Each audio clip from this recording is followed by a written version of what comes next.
प्रकाश केरे हैं हमारे साथ, वरिष्ठ पत्रकार, और वैजू जी हैं हमारे साथ, फ्रांस के मसले पर पहले भी जुड़ चुकी हैं, और सार्थक बागची हैं हमारे साथ।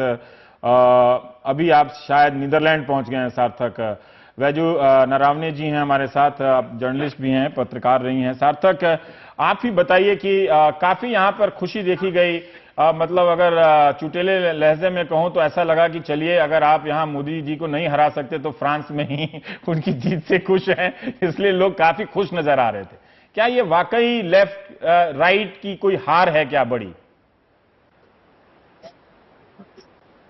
देखिए, जी मैं ये सार्थक से पूछा। जी हाँ सार्थक। हाँ उठता है कि जी रविश, पहले तो मैं ये स्पष्ट कर दूं कि हाँ, मतलब ये एक जीत है मैक्रोन की, जो 65% वोट से जीते हैं। हाँ, पर 35% वोट अगर फ्रंट नेशनल को मिला है, जो कि दक्षिणपंथी पार्टी है, तो ये एक एक्चुअली गंभीर विषय है और चिंता का विषय है, क्योंकि इसके तुरंत बाद अभी जून महीने में लेजिस्लेटिव असेंबली होने वाली है। हाँ। लेजिस्लेटिव असेंबली की इलेक्शन होने वाली है, जिसमें पार्लियामेंट के एमपीज का चुनाव होगा, और उसमें लापेन के पास ऑलरेडी 2 एमपी है, जबकि तो मैक्रोन के पास अभी भी एक भी एमपी नहीं। तो अभी ये दोनों दल उस तरह से अपना प्रचार करेंगे, और अगर लपेन अपना उनका कैबिनेट था उसको सक्षम ढंग से चलाने में और उसको आगे जारी रखने की है, तो हम ये उम्मीद कर सकते हैं कि इसमें एक्चुअली ज्यादा सरप्राइज बात ये होगी कि अगर उनके ज्यादा एमपी चुनकर आए पार्लियामेंट, फ्रेंच पार्लियामेंट में। क्योंकि अगर देखा जाए तो 1980 से लेके अब तक ये ग्रेजुअली बहुत इंक्रीज करता रहा है। जो एफएन जो पार्टी है, उनकी लापेन की पार्टी है, पहले उनके पिताजी को मिले थे 5 मिलियन वोट जब वो 2002 में चुने। ठीक है, पर सार्थक मैं जानना चाहता हूं कि आखिर 66%, 66% लोगों ने क्यों वोट दिया मैक्रों को, एक नए नेता को? वहां की जो पुरानी स्टैब्लिश पार्टियां हैं उनको छोड़ के इस आदमी को, इस नए नौजवान को क्यों वोट दिया? क्या लोगों ने रिजेक्ट किया? वो ये समझ पाए कि बहुत ज्यादा anti Muslim, anti migrant, anti globalisation की राजनीति नहीं चलेगी? अगर वो उन बातों में ठीक है तो वहां भी नौकरियां उनसे भी पैदा नहीं होने वाली है, सीमाओं को बंद करके भी। देखिए, इसके लिए एक्चुअली हम लोग 2 टर्म पहले अगर जाएंगे, जो सार्कोजी का टर्म था जो रिपब्लिकन प्रेसिडेंट थे, और जो सोशलिस्ट प्रेसिडेंट थे हॉलैंड, इन दोनों के टर्म बहुत ही ज्यादा अनइम्प्रेसिव रहे थे। एंड लोगों में एक एंटी एस्टैब्लिशमेंट एक फीलिंग हो गया था कि ये दोनों मेन स्ट्रीम पार्टियों से कुछ नहीं होने वाला है, और इनके जो विचार है और इनकी पॉलिसीज है वो धरातल पे काम नहीं करती है। इस तरह से एक अरुचि, एक वितृष्णा टाइप की आ गई थी लोगों में कि एंटी एस्टैब्लिशमेंट। तो उसी में मैक्रोन और लापेन दोनों एंटी एस्टैब्लिशमेंट के सिंबल बन के उभरे हैं इस चुनाव में। पर एक और चीज मैंने जो लोगों से बात करके जाना कि 2 चीजें हैं कि फ्रांस में पहले मानते थे कि लिबर्टी, इक्वालिटी और फ्रेटर्निटी, ये 3 सिद्धांत मूल है फ्रांस के, और उसमें अभी एक चौथा भाग जुड़ गया है जो कि सिक्योरिटी है। अब लापेन का सिक्योरिटी था कि इमिग्रेंट से सिक्योरिटी देना और टेररिज्म से सिक्योरिटी देना, जबकि मैक्रोन का सिक्योरिटी था कि जॉब सिक्योरिटी और इकोनॉमिक सिक्योरिटी। और मुझे लगता है कि लोगों ने जिन्होंने स्ट्रैटेजिक चॉइसेस किए हैं, उन्होंने एटलीस्ट ये डेमोक्रेसी को बचाने के लिए, या फिर अगर उन्होंने पहले राउंड में किसी और को वोट दिया होगा, फिर भी उन्होंने दूसरे राउंड में आके मैक्रोन को दिया, क्योंकि इकोनॉमिक सिक्योरिटी के चलते उन्होंने मैक्रोन को ज्यादा। ये एक इंपॉर्टेंट बात है सार्थक। मैं दर्शकों को बता दूं कि सार्थक वहां पर एक शहर में फ्रांस के मतदाताओं के साथ बात कर रहे थे, वहां पर रह के चुनाव देख रहे थे। अभी वो एम्स्टर्डम में वहां पर वो रिसर्च करते हैं, बिहार, महाराष्ट्र में भी रिसर्च किया। वैजू, मैं आपसे जानना चाहता हूं कि एक महत्वपूर्ण बात सार्थक ने कही कि 2 तरह की सुरक्षा की बात हो रही थी। लापेन कह रही थी कि आतंकवाद से सुरक्षा हम देंगे। फ्रांस में बाकी यूरोपीय देशों की तुलना में कहीं ज्यादा 2015 में 400 से अधिक आतंक के आरोप में लोग गिरफ्तार हुए वगैरह वगैरह। लेकिन आतंक की सुरक्षा से ज्यादा लोगों ने नौकरियों और अर्थव्यवस्था की सुरक्षा को ज्यादा चुना है। क्या हम ये माने कि नौकरी देने या इकोनॉमिक सुरक्षा देने में लोगों के मन में ये सवाल उठ रहा है कि राइट विंग भी उतना ही कमजोर है जितना, जिसको वो लिबरल आप कह लें या जितना लेफ्ट कह लें? देखिए, एक तो सार्थक ने बिल्कुल ठीक कहा कि जो एस्टैब्लिश्ड पार्टीज हैं उनके खिलाफ ये वोट आया है। अगर आप right wing, traditional right wing conservative जो मिस्टर फियों थे, मिस्टर सार्कोजी की पार्टी के, उनके साथ बहुत बड़ा फाइनेंशियल स्कैंडल हुआ था, क्योंकि उन्होंने अपने ही बीवी और अपने ही बच्चों को नौकरियां दे दी थी और 9 लाख से ज्यादा रुपए, 9 लाख से ज्यादा यूरोज उनको दिए थे, जो लोगों को पसंद नहीं आया, क्योंकि वो कह रहे थे मैं बहुत सच्चा आदमी हूं, मैंने कभी ऐसा नहीं किया, मैं बहुत ऑनेस्ट आदमी हूं। और उसके बावजूद ये लोगों को पता चला कि इन्होंने अपने ही फैमिली को इतने सारे स्टेट के पैसे दिए हुए हैं, तो उसकी वजह से उनके जो इलेक्टरल चांसेस थे उसमें बहुत ठेस पहुंची है। और दूसरी तरफ ओलंद की पार्टी जो है सोशलिस्ट पार्टी, अब वो 5 साल से पावर में है, इसलिए वहां पर एंटी इनकम्बेंसी फैक्टर बहुत हो गया था। लोग कह रहे थे कि सोशलिस्ट ने हमारे लिए कुछ भी नहीं किया। तो सोशलिस्ट का जो ट्रेडिशनल पार्टी जो है, दोनों ट्रेडिशनल पार्टीज लेफ्ट की और राइट की, दोनों की मतलब बहुत रेप्यूटेशन खराब है। आप बिल्कुल ठीक कहते हैं कि बेरोजगारी की जो समस्या है वो बहुत ही ज्यादा बड़ी समस्या हो गई है, और लोग ये समझने लगे हैं कि ये जो टेररिज्म का मामला है, फ्रांस की जो ऑर्डिनरी मुस्लिम पॉपुलेशन है वो इस टेररिज्म के मामले में शामिल नहीं है। उन्हें उतना ही डर लगता है और उन्हें उतनी ही आतंकवाद की तरफ घिन है जितनी बाकी फ्रेंच लोगों को है। इसलिए ये भी वो जान गए हैं कि जो भी आज तक टेररिस्ट निकले हैं उनके यहाँ कुछ न कुछ सोशल प्रॉब्लम्स भी आए हुए हैं जी। या तो वो जेल में थे या कहीं ना कहीं उनका रेडिकलाइजेशन हुआ है, सोशल उनकी सक्सेस नहीं हुई है। तो इसलिए हर आतंकवादी में कुछ न कुछ लोगों ने कमी पाई है, मतलब सोशल फेलियर पाया है। इसलिए ये कहते हैं कि ये एक्सट्रीम एलिमेंट है, और इनको जो है, जैसे मारीन ले पेन कहते हैं, सारा इस्लाम, जो भी इस्लामिक पॉपुलेशन है, अब 6 मिलियन लोग हैं जो मुस्लिम हैं फ्रांस में, वो सब के सब एक जैसे हैं। ये लोग अब मानते नहीं हैं। ये एक विरोध करते हैं। प्रकाश, मैं ये थोड़ा सा जानना चाहता हूं कि क्या बेरोजगारी पॉलिटिक्स को परिभाषित कर रही है फ्रांस में, दुनिया में, या हम कुछ ज्यादा ही बौद्धिक रूप से इसको लेफ्ट और राइट के तरीके से देख रहे हैं? क्यों इतनी खुशी भारत में देखी गई? जो तबका फ्रांस की खबरों पे, वहां से आने वाली खबरों पे नजर गड़ाए बैठा था, वो मैक्रों की जीत को लेकर इतना उत्साहित क्यों हुआ? मुझे लगता है कि ये उत्साह जानकारी की कमी की वजह से है। और जब हमने न्यूज़, जैसे मान लीजिए कि आमतौर पे हमने ला मोंडे को फॉलो किया या गार्डियन को फॉलो किया, राइटर को फॉलो किया, और उसने जो बता दिया उसी के हिसाब से कि अरे यार ये लापेन हार गई यार, चलो जान बची। लेकिन आप डेटा देखिए जरा, कुछ डेटा में अगर समय दें तो मैं शेयर करूंगा 3-4 पॉइंट। मैक्रों का कुल वोट जितना है फ्रांस में, उसका 43% मिला है टोटल वोट का। उस 43% का 43 ये कहता है, 43% हिस्सा, मतलब लगभग आधा, कि हमने सिर्फ लीपेन को रोकने के लिए आपको वोट करा है। तो ये बड़ी बात है। फिर उसमें जो ये मैक्रों के जो वोटर हैं, ये इसमें से सिर्फ 16% उनके प्रोग्राम को सपोर्ट करते हैं। उनका प्रोग्राम क्या है? मैं टैक्स में कटौती करूंगा। बैंकों को वो वापस पेरिस में बुला रहे हैं और कह रहे हैं कि जो अभी 33.3% का जो कॉर्पोरेशन टैक्स है वो हम 25% कर देंगे। वो यहां भी चल रहा है 25%। बिल्कुल पूरे दुनिया में। इसीलिए मैं कह रहा हूं कि इस नतीजे में सिर्फ एकमात्र सिल्वर लाइनिंग है, एकमात्र अच्छी बात यह है कि लापेन जो है रुक गई हैं। लेकिन आप जो कह रहे हैं कि जिन्होंने मैक्रों को वोट दिया है उनमें से 16% से ज्यादा, मतलब 16% ही उनके कार्यक्रम में दिलचस्पी रखते हैं, बाकी ने एक दक्षिणपंथी राजनीति या नफरत की राजनीति को रोकने के लिए वोट दिया। अगर आप इसको ये तो बड़ी बात है कि वो अपनी प्राथमिकताओं में सबसे ऊपर यही रखते हैं कि किसी तरह से ये जो नफरत की आंधी आ रही है जिसमें पूरी कम्युनिटी को टारगेट किया जा रहा है, इसको रोको। देखिए मजेदार बात है कि पब्लिक जो है वो इस पे फोकस कर रही है कि ये नफरत, ये रेसिज्म, ये रिफ्यूजी के अगेंस्ट में चीजें नहीं होनी चाहिए। फ्रांस एक कॉस्मोपॉलिटन कंट्री है और हमें उस हिसाब से आगे बढ़ना चाहिए, ये वोटर चाह रहा है। लेकिन अब वोटर मजबूरी में जिस आदमी को दे रहा है वो देखिए क्या कह रहा है। 60 बिलियन यूरो की कटौती करूंगा मैं सार्वजनिक खर्च में, सरकार जो खर्च करती है। क्योंकि अब दर्शकों को बता दें कि फ्रांस यूरोप में सबसे ज्यादा सरकारी खर्च करता है। सोशल सिक्योरिटी, जिसे सामाजिक सुरक्षा कहते हैं, आप भारत से तुलना नहीं कीजिएगा, डिप्रेशन हो जाएगा, वो बहुत ज्यादा खर्च करता है। लेकिन ये कह रहे हैं कि हम उसमें 60 बिलियन की 60 बिलियन की कटौती करेंगे यूरो की। मुश्किल काम है ये। पब्लिक सेक्टर में वो 1,20,000 नौकरियां कम करेंगे। आप देखिए नेता कहां सोच रहा है और वोटर कहां सोच रहा है। बैंकों के बारे में मैंने आपको बताया कि कॉर्पोरेशन के टैक्स। और सुनिए, कंपनियां जब किसी को हायर करेंगी, नौकरी पर रखेंगी, तो जो अभी कानून है कि आप उनको क्या बेनिफिट्स देंगे, क्या सिक्योरिटी देंगे, उनको छोड़ के हम 1 to 1 एक एम्प्लॉय के साथ मैं अलग अलग कॉन्ट्रैक्ट बना सकता हूं। यार तुमको इतना दूंगा, तुमको इतना दूंगा। इसको लेबर रिफॉर्म कहते हैं। एग्जैक्टली। अब आप मुझे बताइए, अब और आगे आपको कुछ और डेटा मैं देता हूं। ठीक है। छोटा सा डेटा है।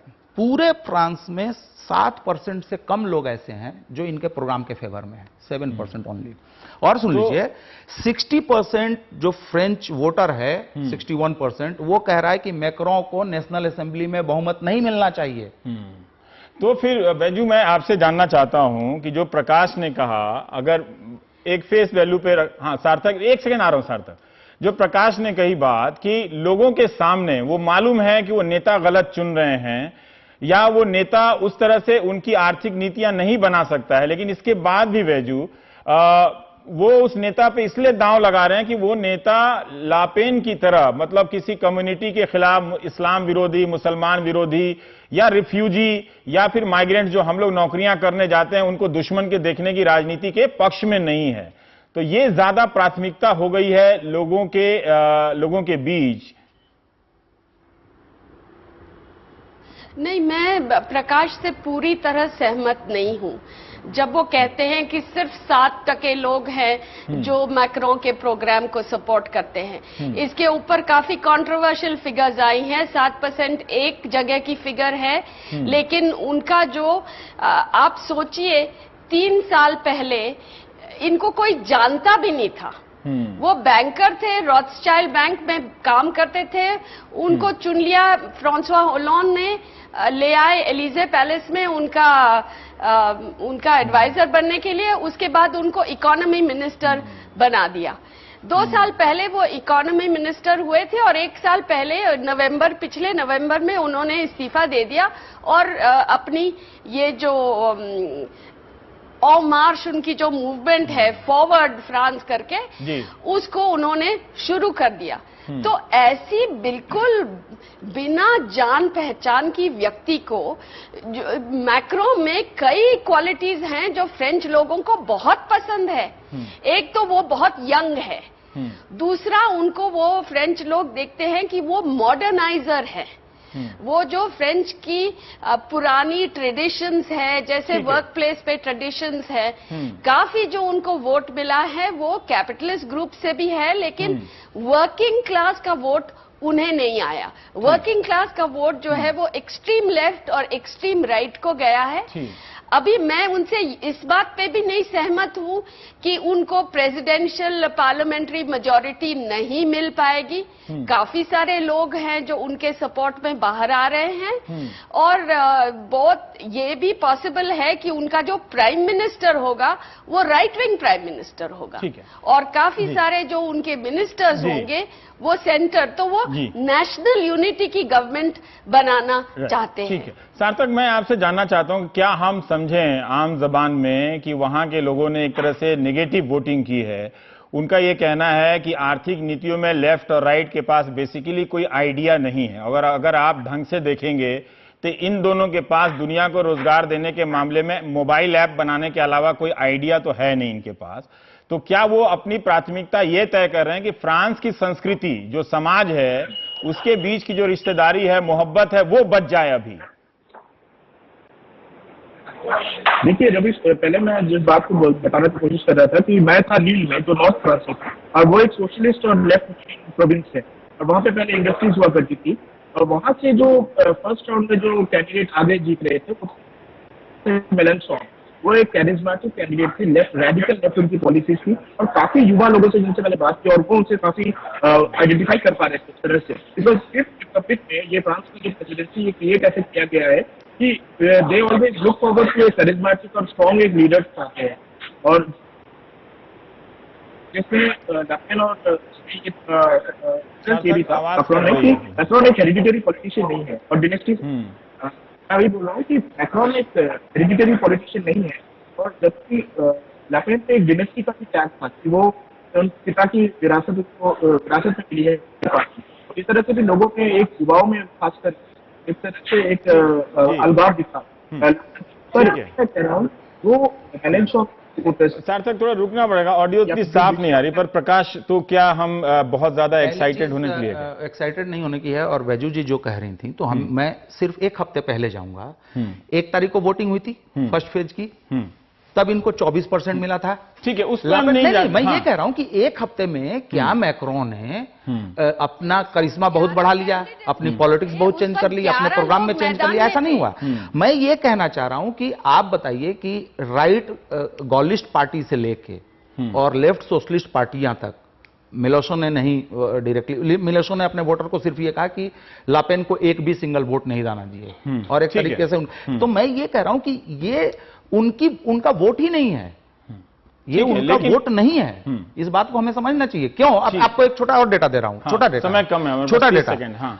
सबसे कम शिक्षित जो 10 कम्यून है, उतना बेसिक नहीं, इसलिए आपको समझने में आसानी होगी कि सबसे कम शिक्षित जिस 10 जगहों पे लोग रहते हैं, वहां पर इनको 53% मिलता है, और सबसे ज्यादा शिक्षित 10% कम्यून में इनको 84% मिलता है।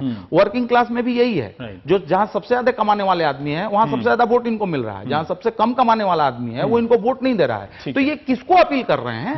मैं तो चुनाव जीत रहे हैं, ये किसको अपील कर रहे हैं? अब चूंकि जीत गए हैं, तो इसीलिए मेलोशो ने आज भी कहा कि वो 70 लाख लोग और ये एब्सेंट वाले और जो भी उनके वो कर रहे हैं, उनको नेशनल असेंबली पे फोकस करना चाहिए, और इनके प्रोग्राम को हमें डिस्टर्ब करना होगा। ये वो आपके लोग कह रहे हैं। शुक्रिया, आज के लिए इतना ही।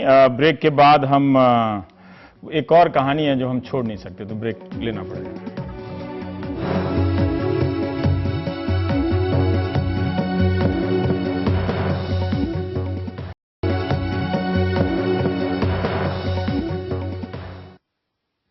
आम आदमी पार्टी हर साल 1-2 बार तो टूटती हुई लगती ही है। इस चक्कर में 1-2 विधायक सस्पेंड हो जाते हैं। ऐसा ना हो कि दिल्ली विधानसभा में सस्पेंड विधायक अपनी कोई नई पार्टी बना ले। ताजा मामला कपिल मिश्रा का है, जो मंत्री से हटे और अब फिर आपकी सदस्यता से हटा दिए गए हैं। उनका आरोप था कि अरविंद केजरीवाल को उन्होंने उनके घर में सत्येंद्र जैन से 2 करोड़ रुपए लेते देखा। यह पैसा केजरीवाल के एक रिश्तेदार के जमीन सौदे से जुड़ा था।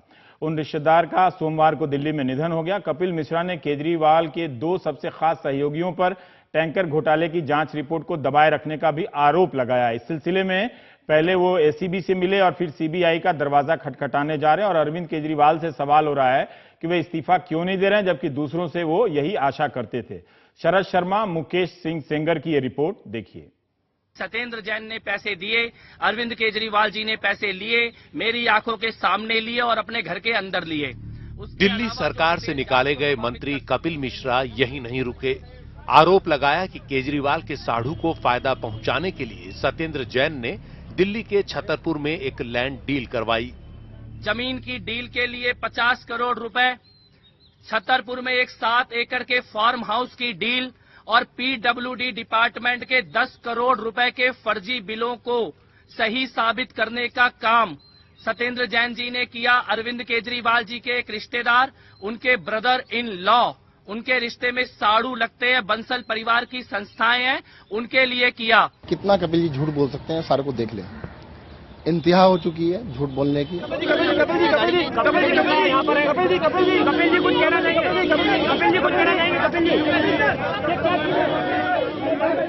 कपिल मिश्रा इन आरोपों की जांच की मांग को लेकर मंगलवार सुबह सीबीआई दफ्तर जा रहे हैं। सोमवार सुबह वो एंटी करप्शन ब्यूरो के दफ्तर पहुंचे 400 करोड़ रुपए के टैंकर घोटाले की जांच के लिए। आरोप लगाया कि घोटाले की जांच कमेटी की रिपोर्ट 11 महीने तक दबाई गई। एसीबी या सीबीआई को कार्रवाई के लिए ये रिपोर्ट भेजने में जानबूझकर देरी की गई, और बताया कि इस सब के पीछे अरविंद केजरीवाल के 2 खास सहयोगियों का हाथ है।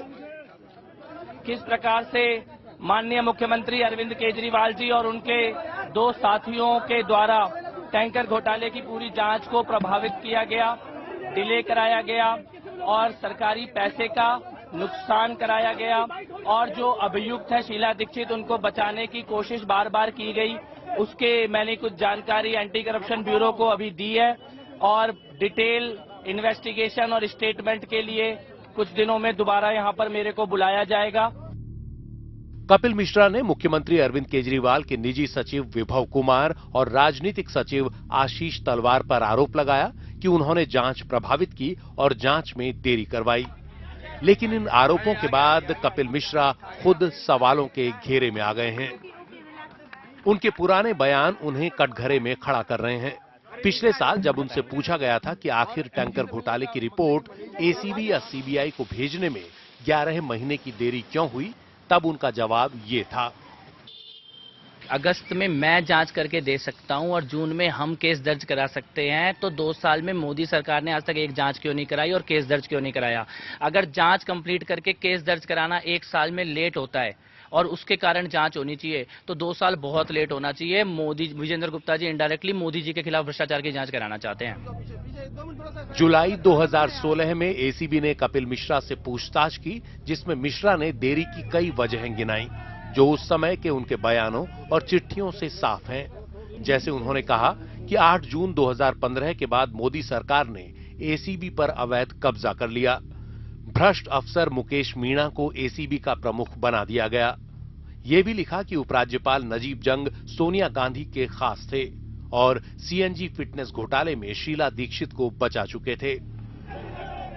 24 सितंबर 2016 के अपने खत में कपिल मिश्रा ने खुद कहा कि उनको एसीबी जांच पर भरोसा नहीं, क्योंकि एसीबी केवल केजरीवाल को फंसाना चाहती है। ऐसे में सवाल यह है कि जिस अफसर को वो भ्रष्ट बता रहे थे, अब अचानक उसी के पास शिकायत करने क्यों चले गए?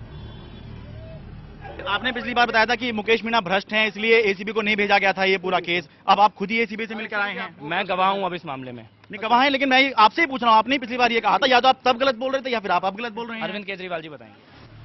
दरअसल टैंकर घोटाले की जांच रिपोर्ट एसीबी को भेजने के लिए जून 2016 में बीजेपी ने केजरीवाल सरकार को जमकर घेरा था। बीजेपी के नेता विजेंद्र गुप्ता तो विरोध जताने के लिए कुछ इस तरह विधानसभा में टेबल पर चढ़ गए थे। इसके बाद केजरीवाल सरकार ने जून 2016 में टैंकर घोटाला एसीबी और सीबीआई को भेजा, लेकिन साथ ही कहा कि अगर 2 महीने में शीला दीक्षित को जेल नहीं हुई तो विजेंद्र गुप्ता अपनी मूंछें कटवा लें। आज विजेंद्र जी की तरफ से मैं सारे सदन को आश्वस्त करना चाहता हूं कि अगर 2 महीने के अंदर शीला दीक्षित जी जेल नहीं गई तो ये अपनी मूंछ कटवा लेंगे। इसके बाद बड़ी ही गंभीरता दिखाते हुए तब के जल मंत्री कपिल मिश्रा ने बाकायदा प्रेस कॉन्फ्रेंस बुलाई, एक वेबसाइट लॉन्च की, nojailnomooch.com।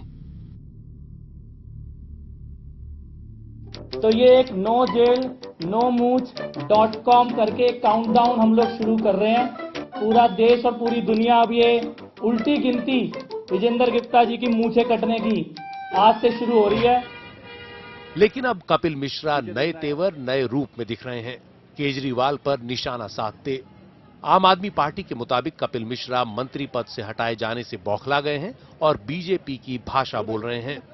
लगातार कपिल मिश्रा वही बातें कह रहे हैं जो पिछले दिनों से, महीनों पहले से लगातार बीजेपी के लोग करते आ रहे हैं और केंद्र की सरकार जो काम कर रही है उसी बात को वो लगातार अब बोलने के लिए सामने आ रहे हैं। अपने सारे काले कामों को एक ही पर्दे से ढकना चाहते हो कि जो भी सवाल उठाएगा वो बीजेपी का एजेंट है, जो भी सवाल उठाएगा वो मोदी का एजेंट है। कपिल मिश्रा के बदलते तेवरों का आप आला कमान को शायद पहले ही आभास हो गया था। यही वजह है कि उन्हें आनन फानन में मंत्री पद से हटा दिया गया। आरोप लगने से पहले ही कुमार विश्वास और मनीष सिसोदिया केजरीवाल के घर पहुंच गए। काफी लंबी बैठक के बाद उप मुख्यमंत्री मनीष सिसोदिया ने मिश्रा के आरोपों को सिरे से नकार दिया। जिस तरह के आरोप, बेबुनियाद आरोप उन्होंने लगाए, उसके बारे में अब मैं क्या कहूं, वो तो बात जवाब देने लायक भी नहीं है। कोई इस पर यकीन नहीं कर सकता। बहुत ही उलझलूल आरोप उन्होंने लगाए हैं, उनका कोई सिर पैर नहीं है। इसके बारे में इतना ही कहा जा सकता है, उसका कोई जवाब नहीं है। वैसे इस पूरे मामले का एक पहलू यह भी है कि कपिल मिश्रा कुमार विश्वास के करीबी होने की वजह से मंत्री पद से हटाए गए। लेकिन बदले हालात में कुमार विश्वास ने कपिल मिश्रा से दूरी दिखा दी। भ्रष्टाचार विरोधी आंदोलन के लिए आज ये एक दुखद दिन है।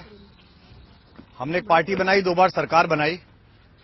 पार्टी के अंदर ट्रांसपेरेंसी, कार्यकर्ताओं की आवाज, भ्रष्टाचार के लिए जीरो टॉलरेंस और जितने भी इश्यूज हैं उन पर हम पीएसी में घोर लड़ सकते हैं, असहमत हो सकते हैं, एक दूसरे से नाराज हो सकते हैं, लेकिन अरविंद से मेरा 12 वर्ष का परिचय और इतने साल काम करने के बाद मैं ये कह सकता हूं कि अरविंद केजरीवाल भ्रष्टाचार करेगा, पैसे लेगा, ये मैं सोच भी नहीं सकता और ये उनके शत्रु भी नहीं सोच सकते। भ्रष्टाचार के खिलाफ एक आंदोलन से निकलकर आई आम आदमी पार्टी के छोटे से सफर में पहली बार अरविंद केजरीवाल पर भ्रष्टाचार के आरोप लगे हैं। कुछ उसी तरह जैसे केजरीवाल एक दौर में दूसरों को निशाना बनाते रहे। 2012 में तब के प्रधानमंत्री मनमोहन सिंह और उनकी कैबिनेट के 14 मंत्रियों से बिना सबूत इस्तीफा मांगते हुए उन्होंने जंतर मंतर पर आंदोलन किया। 2012 में ही मुकेश अंबानी पर स्विस बैंक में खाते होने का आरोप लगाया। जब सबूत मांगे तो कहा सरकार आरोप खारिज करके दिखाए। हाल ही में प्रधानमंत्री मोदी की डिग्री का सवाल उठाया और चुनावों में बीजेपी की जीत को ईवीएम में छेड़छाड़ से जोड़ दिया। केंद्रीय मंत्री नितिन गडकरी पर आरोप लगाया तो मानहानि के मुकदमे में जेल जाना पड़ा और वित्त मंत्री अरुण जेटली पर डीडीसीए घोटाले में शामिल होने का आरोप लगाया और अब मानहानि का केस झेल रहे हैं। अब देखना है कि दूसरों को इस तरह घेरने वाले अरविंद केजरीवाल अपने खिलाफ उछाली गई इस ताजा चुनौती से कैसे निपटते हैं। अरविंद केजरीवाल की आरोपों की राजनीति अब उन्हीं पर भारी पड़ रही है। उन्हीं से राजनीतिक पैतरे सीखकर कपिल मिश्रा उन्हीं पर आजमा रहे हैं। इसलिए आलम यह है कि कपिल मिश्रा ने आरोप बहुत सारे लगाए हैं लेकिन सबूत एक भी पेश नहीं किया, फिर भी आम आदमी पार्टी परेशान है। कपिल मिश्रा आरोप पे आरोप लगा रहे हैं और आम आदमी पार्टी सफाई दिए जा रही है। दिल्ली से कैमरा पर्सन एन रवि के साथ मैं शरद शर्मा, एनडीटीवी इंडिया।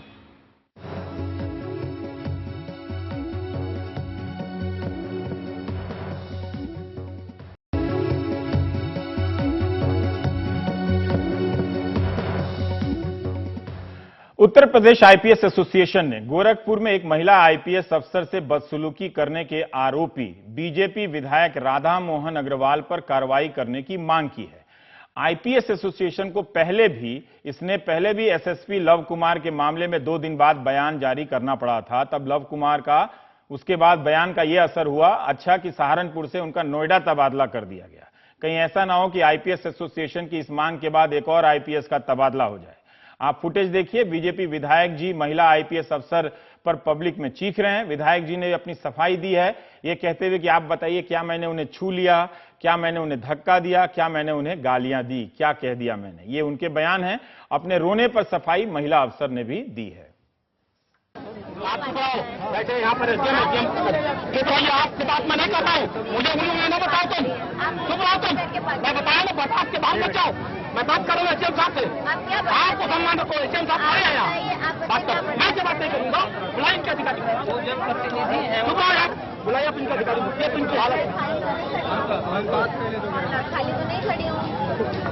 इनकी हालत मैं भी इस क्षेत्र की क्षेत्राधिकारी हूँ और आपने बिगाड़ रखा है उसी के संबंध में आपसे बात कर रही हूँ। विधायक जी महिला आईपीएस चारू निगम पे इतना अकबबूला थे कि उनसे बात करने को भी तैयार नहीं हुए। उनके बर्ताव से आईपीएस चारू निगम इतना जलील हुई कि रो पड़ी। 8 साल का बच्चा था, उसको उठाकर रवा कर फेंक दिए। 8 साल का बच्चा, वो बच्चा भी यही है। कच्ची शराब के कारोबार के खिलाफ लोग रास्ता जाम कर रहे थे जिनमें तमाम महिलाएं थीं। सीओ गोरखनाथ चारू निगम ने मौके पे पहुंच के जबरदस्ती जाम खुलवाया तो प्रदर्शनकारियों ने पुलिस पे पथराव किया। महिला आईपीएस को डंडे मारे। इस पे पुलिस ने कुछ लोगों को पकड़ लिया। नाराज विधायक का आरोप था कि महिलाओं पे लाठीचार्ज किया गया। आप बताइए क्या मैंने उनको छू दिया, क्या उन्हें ढकेल दिया, क्या उन्हें गालियां दे दी, क्या कह दिया मैंने? 70 साल की महिला को जब मार रही थी वो, तो उस महिला की बेइज्जती का समझ में नहीं आ रहा था। आईपीएस चारू निगम ने अपनी फेसबुक पे लिखा कि मेरे आंसुओं को मेरी कमजोरी ना समझना, कोमलता से अश्क छलक गए। मेरी ट्रेनिंग में मुझे कमजोर होना सिखाया ही नहीं है। मैं मीडिया की शुक्रगुजार हूं जिसने मेरा साथ दिया, क्योंकि उन्होंने सब कुछ अपनी आंखों से देखा है। विधायक जी हमें दिखाएं कौन सी महिला को पीटा गया है। नेचुरल सी बात है, जब भीड़ में से चिन्हित करके किसी को ले जाना पड़ेगा तो एटलीस्ट इतना बल तो प्रयोग करना पड़ेगा ना कि उनको थोड़ा धकेल कर ले जाया जाए। मेरे पास वीडियो है कि पुलिस पिटी है, पुलिस के ऊपर डंडे चले हैं, मेरे ऊपर डंडा चला है। इसके पहले 23 अप्रैल को बीजेपी वीएचपी कार्यकर्ता आगरा में फतेहपुर सीकरी और सदर थाने पे हमला कर चुके हैं। 20 अप्रैल को सहारनपुर के बीजेपी एमपी, एमएलए और जिलाध्यक्ष पे एसएसपी के बंगले पे हमला करने की एफआईआर हो चुकी है। आईपीएस एसोसिएशन ने इसके खिलाफ ट्वीट किया है कि हाल में पुलिस पे हुए हमलों एवं जनप्रतिनिधियों के अमर्यादित व्यवहार से आईपीएस एसोसिएशन आहत है। आईपीएस एसोसिएशन सरकार से मांग करती है कि ऐसे प्रकरणों में जीरो टॉलरेंस की नीति अपनाते हुए साक्ष्य आधारित कानूनी कार्रवाई की जाए। अधिकारियों का मनोबल इस तरह की घटनाओं से गिरता है, उसको लेकर हम अपनी चिंता आज मुख्य सचिव लखनऊ में हम उनसे मिलकर उन्हें अवगत कराएंगे। माननीय मुख्यमंत्री जी के संज्ञान में दोनों घटनाएं हैं, परंतु हम अपनी बात अवश्य कहेंगे। गोरखपुर में तो एमएलए के खिलाफ कोई एफआईआर नहीं हुई है, लेकिन सहारनपुर में जहां बीजेपी के एमपी, एमएलए, जिलाध्यक्ष सबके खिलाफ एसएसपी के बंगले पे हमला करने की एफआईआर हुई, उनका भी कुछ नहीं बिगड़ा। हो सकता है कि इन घटनाओं के बाद सत्ताधारी नेताओं का कुछ ना बिगड़े, लेकिन सरकार की छवि इससे जरूर बिगड़ती है। लखनऊ में कैमरामैन राजेश गुप्ता और गोरखपुर में सलीम खान के साथ कमाल खान, एनडीटीवी इंडिया।